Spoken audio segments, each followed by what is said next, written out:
never hear me say I don't need a man. And No. you'll never hear me say that I can do this without it. I know that I cannot, but I Mhm. have to. This is what I'm Question, saying. I Bo. I need have a question one, for you. but I have to do it without because they're just not here. Yeah. Gotta interrupt. Gotta interrupt. Question for you, real quick. So, when you say I have to, I'm trying to choose the right man, right? She's trying to choose the right man. Damn, I'm what? trying to make the right decision, and I'm like, cool. My view is that when we've been doing this for so long, and we're kind of, I don't know Bo, what. sorry, Bo. What I was kind of alluding to was when you're making statements, and this is how normalized it is. How we don't even realize some of the ways in which we're describing this stuff, how it can be a part of certain systems. Like sometimes we'll espouse things and it actually sounds kind of Marxist in nature. Sometimes it sounds kind of socialist in nature. It's the same thing when it comes to feminism. If the patriarchy was one in which you wouldn't have been making all of these moves and decisions on your own by default when it came to these men anyway. So in order for you to arbitrarily go from man to man to man to date and figure out sexually, emotionally, psychologically, marriage, that sexual liberation, that is feminist.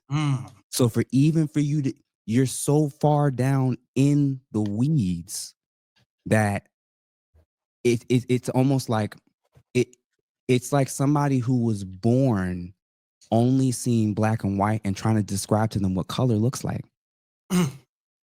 You're describing about the after effects of what's not working and what you've tried and why your mom had to teach you certain things. What I'm suggesting is it's not the issue about the job. It's not every decision that you made was a product of the sexual liberation movement. You got to pick your spouse. You got to pick who you could have sex with. You could decide if you wanted to get divorced. What I'm saying is a patriarchal, and I'm not saying patriarchy is fine. What I'm saying is the opposite of what you did would have been a father figure, an uncle, a father, a grandfather.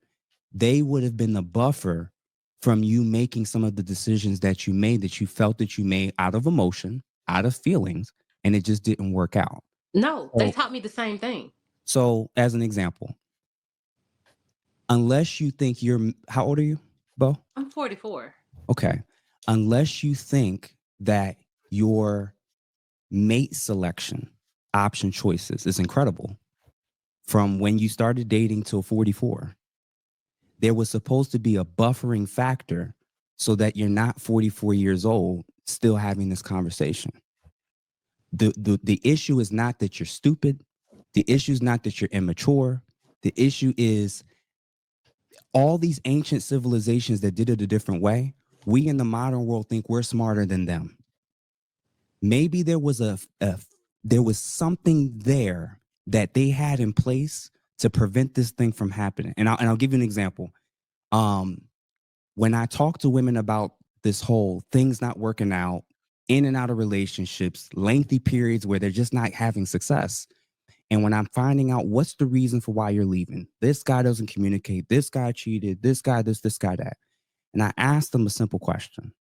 If you had to choose between one man that you gave 20 chances to or 20 men that you give one chance to, which would you choose? Your lifestyle. And I'm not saying you, I'm saying women's lifestyles that are single that are off and on and not successful long-term for 10, 15, 20 years is that they're choosing the option B. They keep giving these chances to men that were supposed to be vetted by somebody else other than your emotions. Oh, that is feminism. You were not designed to go through 20 men, through 22 decades of trying to figure it out on your own. And now you have to do survivability politics. The job is the job. That's dope. I'm proud of you. You're established. You're independent. You got a lot of dope things going on. The process of what you were doing between dating, sex, marriage, situationships, all that trauma and disappointment, somebody was supposed to stop that shit. And you were never designed to do this.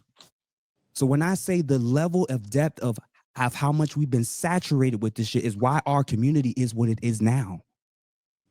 So when the black man is telling you, and I'm not saying like you got to listen to me, what I'm saying is a black brother is trying to tell you there is a ideology that influenced and put us in the position that they convinced a generation of women that sexual liberation was a benefit to them and not men. Okay? Men who got the options love y'all sexual liberation. More power to you. Love it. And hold on. And I ain't got to meet your father. What? And some of y'all gonna give me kids and I ain't even got to meet your family. I ain't even got to Oh, know I your love birthday. this feminism. Give me more of that. Feminism has so what I'm saying is a lot of the decisions that you think were just yours was really about the environment and time period that you were born into, that some of this stuff is normalized. OnlyFans ain't normalized. Having double-digit men over a 20-year time period ain't normalized.